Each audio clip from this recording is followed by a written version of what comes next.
Di Indonesia masalahnya yaitu 96,7% masyarakat Indonesia kurang konsumsi buah dan sayur sehingga menyebabkan daya tahan tubuh lemah dan resiko penyakit meningkat. Dampaknya kekurangan konsumsi buah dan vitamin membuat masyarakat rentan sakit, anak kekurangan gizi, beban kesehatan naik, dan target gizi nasional sulit tercapai. Pernyataan masalah atau industri, banyak anak pelajar hingga mahasiswa sering mengalami kesulitan menjaga daya tahan tubuh karena pola makan yang kurang seimbang, aktivitas padat, dan keterbatasan waktu untuk mengkonsumsi sumber nutrisi alami. Hal ini membuat mereka lebih rentan terserang penyakit, terutama di masa perubahan cuaca atau saat beban akademik meningkat.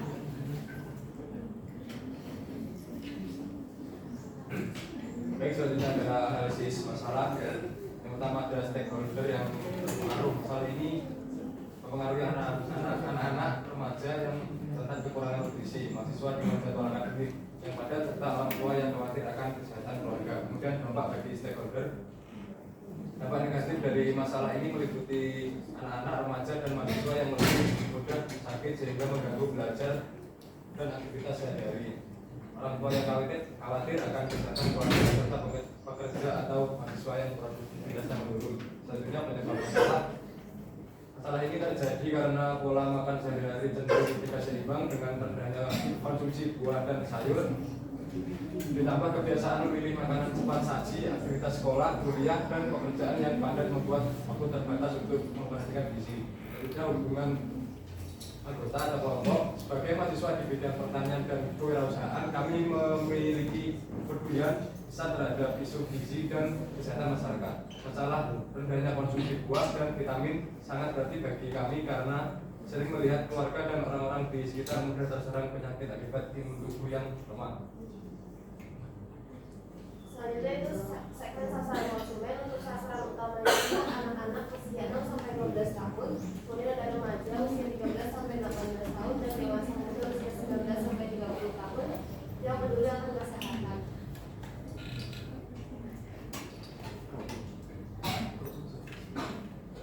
Kemudian segmen Mungkin ada yang ingin bertanya? Ada yang belum bertanya? Bagaimana strategi Vitafree untuk memasarkan produk tersebut, maupun online ataupun offline? Kalau offline itu kita biasanya kayak ada bazar juga ya, mungkin bisa ditampilkan di situ. Kalau misal online ya kita pasarkan lewat Instagram atau TikTok. Kalau dipasarkan lewat WA? Kemungkinan itu juga bisa sih.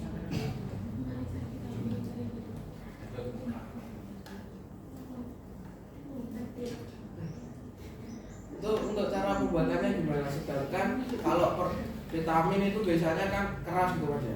Kalau itu kan katanya kenyal-kenyal kayak permen jus. Gimana cara pembuatannya? Jadi pembuatannya itu kami menggunakan sari buah itu dibuat jus terlebih dahulu, kemudian dipanaskan menggunakan kompor dengan api sedang, terus kemudian didiamkan selama 5 menit baru dibentuk.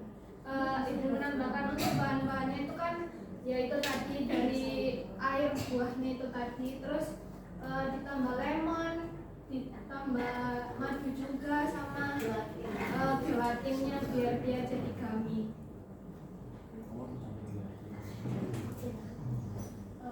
Apa sih kayak pembeda atau keunggulan dari kalian dengan produk yang lainnya, kayak kan ada produk gummy fit kan kalau nggak salah, nah itu kan juga jadi ada rasa bedanya. Mungkin untuk pembedanya itu ada pada isinya ya, karena kalau tadi saya lihat di marketplace di Shopee itu harganya itu 20.000 dengan isi 14 butir, sedangkan di kami itu isinya 30 butir dengan harga 30.000. Jadi punya keunggulan yang tersendiri. Ditanya untuk segmentasi konsumen ini tuh berarti bisa dikonsumsi semua kalangan kah? Atau cuma Iya. Itu sebenarnya itu kesalahan dari kami. Kemarin kan direvisi sama Bu Mardian. untuk segmentasi pasar itu hanya dipilih satu saja. Iya. Itu sebenarnya untuk anak-anak usia 6 sampai 12. Ya, 6 sampai 12 tahun. Terus terkait pemasarannya kepada anak-anak itu bagaimana? Nah itu anak-anak itu kan yang megang gadget itu kan mungkin bisa dari orang tuanya nanti yang tahu.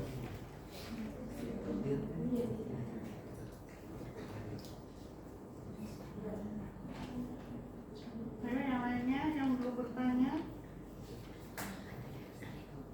Mau tanya, buat vitamin C sendiri itu ada dosisnya kah? Kayak semisal yang dari kami yang mahasiswa kan biasanya teman-teman tahu tablet yang kayak vitamin C, nah itu kan paling enggak itu 2 kali dalam sehari. Nah kalau ini dalam satu botol itu aman kah atau seperti apa kayak anjurannya?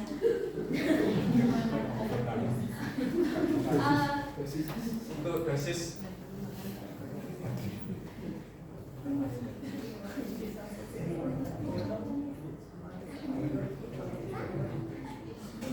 Soalnya kan gami kan kayak permen, jadi kayak ketagihan nanti habis tiba-tiba. Gimana tahu? Kayak aku dosis kah atau enggak apa-apa aman? ya itu untuk dosisnya itu bisa sehari itu bisa mengkonsumsi 3 butir saja. Dan kalau lebih pun nggak apa-apa juga karena ini dari bahan alami kan, tidak ada bahan kimianya.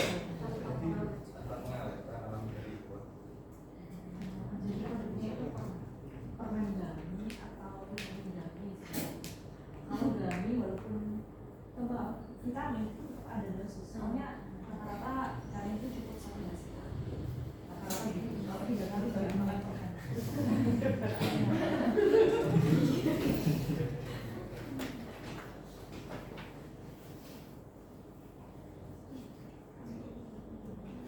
Ini sudah pernah dibuat.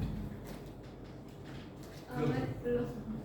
Oke, belum. Validasinya kemarin gimana?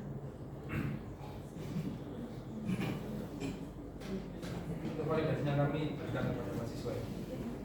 Nah, terus maksudnya mereka kan menilai toh, maksudnya mereka menilai, kemudian mereka komentarin. Nah itu base-nya dari apa?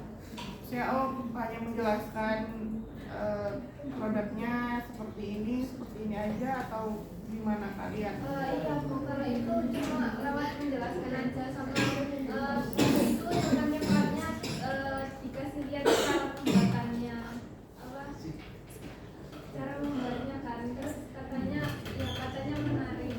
menarik. Iya. Oke, maksudnya berarti kan masih belum bisa mempresentasikan produknya seperti apa hasilnya. Nah, tadi akhirnya yang bertanya anjuran, memang harus ada realnya seperti apa, kemudian dicek ini apa dosisnya atau ingredientnya kayak gitu. Oke. Silakan yang lainnya. Ini masih banyak yang belum bertanya loh ya. Presentasi itu bukan bertanya loh ya. Kalau untuk titik impasnya itu terjadi pada bulan berapa? Kalau titik impas itu ada pada tahun bulanan itu pada bulan Februari, kalau yang tahunnya itu ada di April.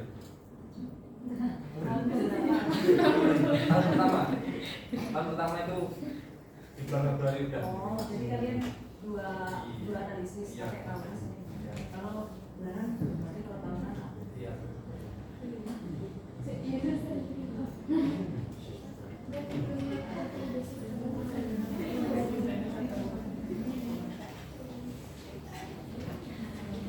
Tanya lagi, siapa tadi?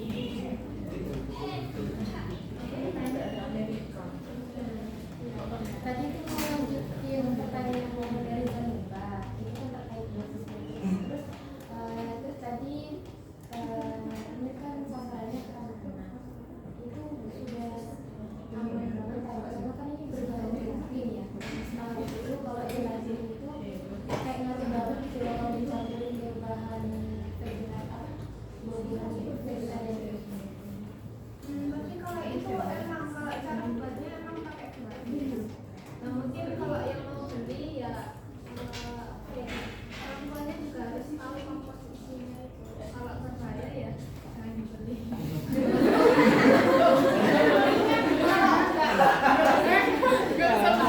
Saya nilai loh ya.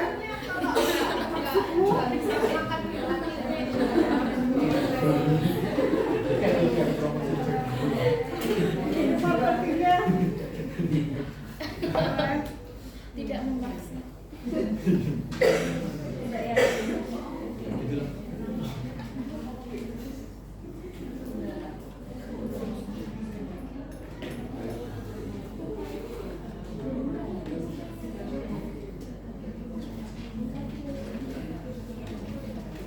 Sekian dari kelompok kami. Terima